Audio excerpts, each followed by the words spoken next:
In this how-to, we'll be covering GAT Shield's installation and configuration.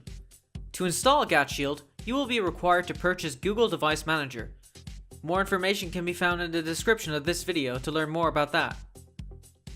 If you have Google Device Manager, you will have access to the device management section of your admin console. Once here, select Chrome Management on the left side of the screen. Next, select User Settings. Now choose the root OU to install GAT Shield domain-wide. Alternatively, you can choose a sub-OU and install it to that separately. Once you have that selected, scroll down to Force Installed Apps and Extensions. Select Manage Force Installed Apps. Now select Specify a Custom App.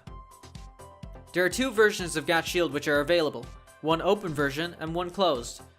The open version allows the end user to see all the environment information from their Chrome browser, including where and how they are spending their time, and other useful details about their Chrome environment.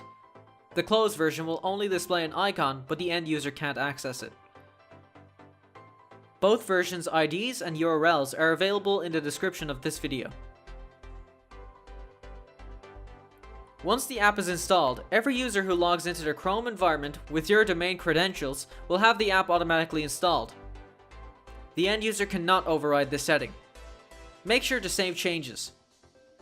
Next, we'll get the GAT Shield companion app, which allows Shield to capture a snapshot from the user's webcam should they violate an alert rule. The ID and URL for this app is also available in the description of this video. Please follow the same installation procedure for GAT Shield for this companion app. Now we must scroll down to the Task Manager setting and select Block users from ending processes with the Chrome Task Manager. Be sure to save your changes. Don't forget to go to our website to get a free 15-day trial of GAT+. If you enjoyed this how-to, please give it a thumbs up and subscribe. Make sure to turn on the bell so you never miss a video. And let us know in the comments what you would like to see from us in the future. That concludes this GAT Shield how-to. Thank you for watching.